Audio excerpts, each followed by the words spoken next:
welcome back to my channel. I hope you're all doing well and having a lovely day. Please excuse the sound of my voice. I've still got a horrible cold. It doesn't seem to be going anywhere.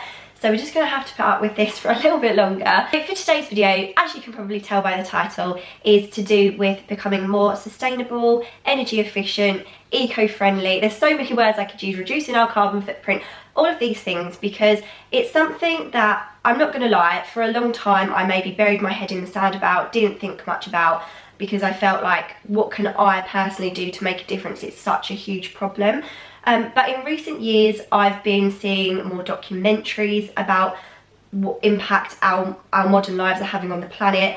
It's in the news all the time. I mean, there's protests going on in London right now. It's just such a huge part of our lives and our futures that we really can't just ignore it. So this is definitely not coming from a preachy place. I'm not somebody on my channel that's always talking about this, because I buy fast fashion, I buy convenience food, things that are plastic wrapped, and I've been noticing more comments about those things in recent years too, whereas 5, 6, 7 years ago I would have had no comments about them at all.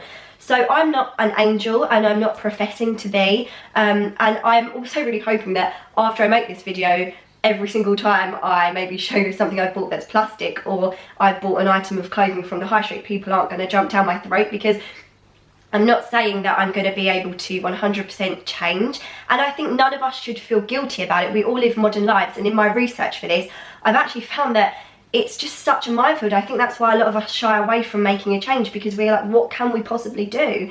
It's like we would have to change every single aspect of our lives, and that's not realistic right now for a lot of us. But making small changes actually can add up to a big change if we all do it. These are ways that I and us as a family are making a change, and some of them we've been implementing for a while, some of them are newer. I hope you enjoy this video. I'm just going to jump straight into it because I've talked for nearly 4 minutes, so let's go. So as I do a lot of videos about fashion, I thought I'd start with some things that can help you be more sustainable in the clothes that you buy. So a lot of us do buy clothes from the high street, which definitely has bad connotations at the moment for the amount of waste that is causing and the effect it's having on the environment. So when I purchase clothes, I do purchase things quite regularly because my channel is about talking to you about fashion and the latest trends.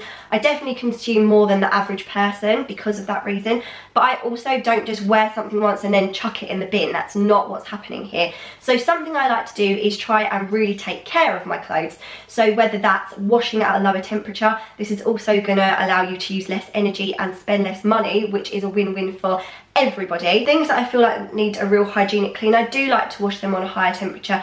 But things like, for example, this blouse that I'll wear maybe 1 or 2 times, I'll put it in the wash, and you can wash it at 30. Washing delicate things at a lower temperature is going to be better for your bank balance and also better for the environment, and also it will allow you to keep your clothes longer. I also have this, which is like a debobbler.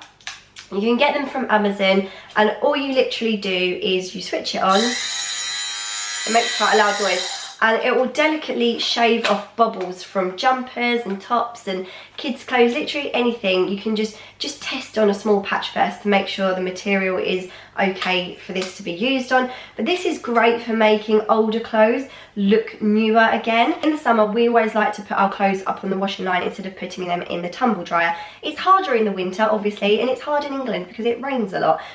But the tumble dryer obviously does use a lot of energy and money, so if we can't always use the line, we do put things on a clothes tools, and this also just helps us to not be constantly using the tumble dryer. We do a lot of washing in this house with a young family, so hanging things on the line or on a clothes tools definitely helps to reduce our energy bills and things like that. And of course, this one might seem really obvious, and it's what people used to do, like back in Murnane's day. They would fix clothes, they wouldn't just get a hole in something and throw it away, because things cost a lot of money back then, whereas we can just go and get, like a £10 top.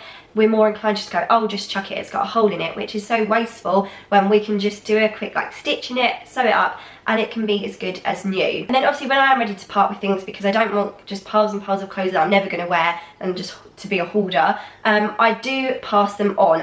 I never just throw things in the bin if they're reusable, and hopefully you'll see this next week or the week after, because I'm going to be doing a big get organised with me week again, which I'm so excited for because everyone seemed to really like it when I did that a few years ago. So obviously with the boys' clothes, I pass Archie's clothes down to Elliot, so kind of like hand-me-downs, and also pass any clothes on to other family members' babies when we no longer need them, or I donate things to charity. I'll also sell things on Depop and stuff if it's something that I think, you know, is a bit nicer and maybe I could make a little bit of money back from. Or I also do boot fairs. I really love doing boot fairs and boot sales once a year, and then someone else gets to love that item and then it's passed on to them. And then if you do have clothes that are kind of beyond repair, mainly like kids' clothes or just really, really old scruffy things that have discoloured and stuff like that, then you can also use them as cleaning cloths. Jersey materials are great for this. You can use them to like clean the windows and stuff. So I like to just have a small little box of materials and old baby grows or vests and things that I can use, that I can then use as cleaning cloths instead of using kitchen roll and disposable wipes. Whilst I'm still on the category of clothes / fashion, I thought I would show you this, which is a recent purchase.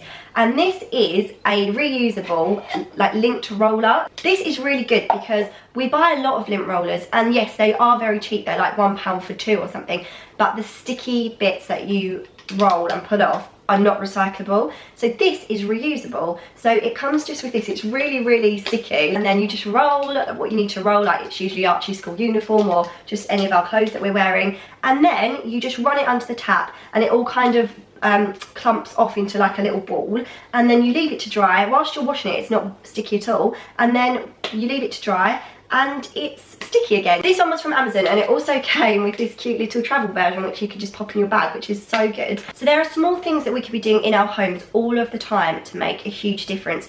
This can be anything from, if you're making a cup of tea, I used to just mindlessly fill the kettle up, when you can just fill it up to 1 or 2 people depending on how many cups of tea or coffee you're making, and then you're boiling less water, you're using less water, and you're using less energy. You can also start switching your plugs off instead of leaving things on standby, because you're using energy all of the time even when things are on standby, and it's again something we get used to and we don't really think about, but just pressing the off switch is going to save you energy and save you money. So as I mentioned, I'm working with Smart Energy GB on this campaign, and you can actually get a smart meter for your home by going to the website. This is what I've recently done. I'm waiting for mine to arrive.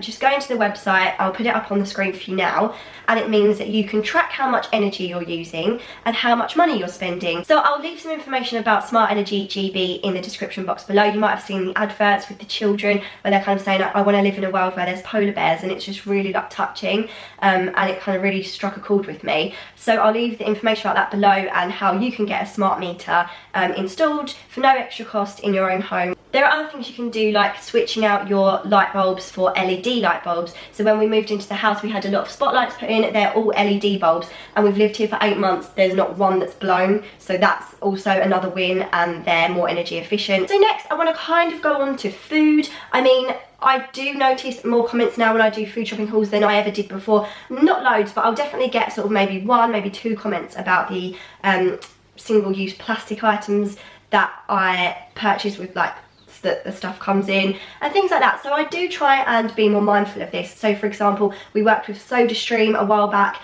and we used that to get sparkling water, and we also worked with Brita like last year or the year before. So to get our still water, we'll use a Brita filter instead of buying bottles of still water and bottles of sparkling water. Unfortunately, a lot of things do come plastic wrapped. That is not my fault, like a lot of fruit and vegetables do. So I know some stores are actually trialling these non-plastic fruit and veg aisles, which I think is great. You could just take your own bag or a little string bag or something to the supermarket and just pop all your veg in there. And also, as a family that eat meat, we're not vegetarians, we do try and have sort of 1 meat-free meal a week at least for dinner, and definitely for lunches and stuff like that, because if everybody could do that, then we would really reduce our carbon footprint by not eating as much meat. Definitely when I'm clothes shopping or out shopping for the boys, I'll forget to bring bags with me because I'm not going to the supermarket, so I don't necessarily want to be walking around a shopping centre with a big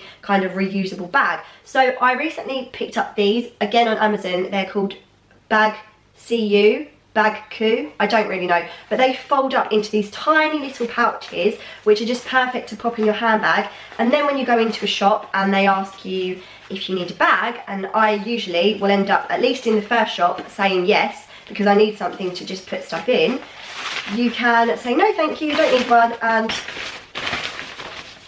you can pop your stuff in here. I mean, you obviously can get larger ones than this. This came in a pack of 5, so you could take more than one out with you. But they're just really, really handy to have if you're popping to the shop quickly. And it means that you just don't have to even bother with plastic bags at all. Also, on the subject of shopping, a lot of stores are now asking you if you want to be emailed your receipt. And at first I was kind of like, why do you want to email me my receipt? Do you want to add me to your mailing list? But actually, it's most of the time to save from having to give you a paper receipt, to be more eco-friendly. So I've actually got this statistic on my phone, and it says 250 million gallons of oil, 10 million trees and 1 billion gallons of water are used each year just to create receipts. Like that tiny little piece of paper that you get.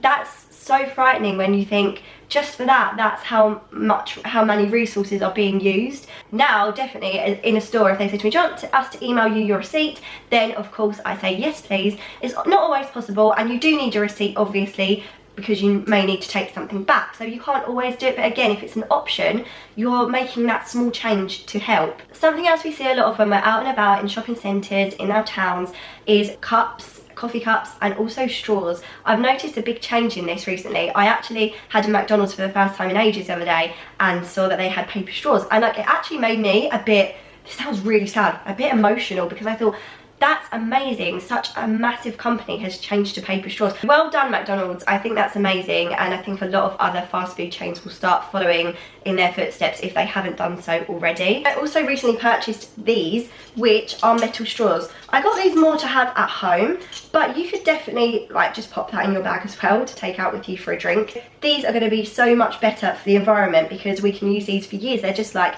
having cutlery. We don't all use plastic knives, forks and spoons at home, so why would we not use metal straws? They've got the ones like that in there, and they also have thinner ones, like these little cute bent ones. I was out the other day, I had a coffee and I had it in a paper cup because I didn't take a cup with me, and I did get some comments about that. So again, that's something that people would not have been noticing before. So I recently purchased this because my argument was that my bag was too small to fit my big reusable coffee cup in. So I purchased this, which is genius, and it's a foldable coffee cup. Somebody told me about it and I bought one, and I believe that most coffee shops will give you a discount on your coffee or your drink when you have it put in your own cup. On to the topic of recycling, which is something that has kind of, in my research, this has just sort of blown my mind.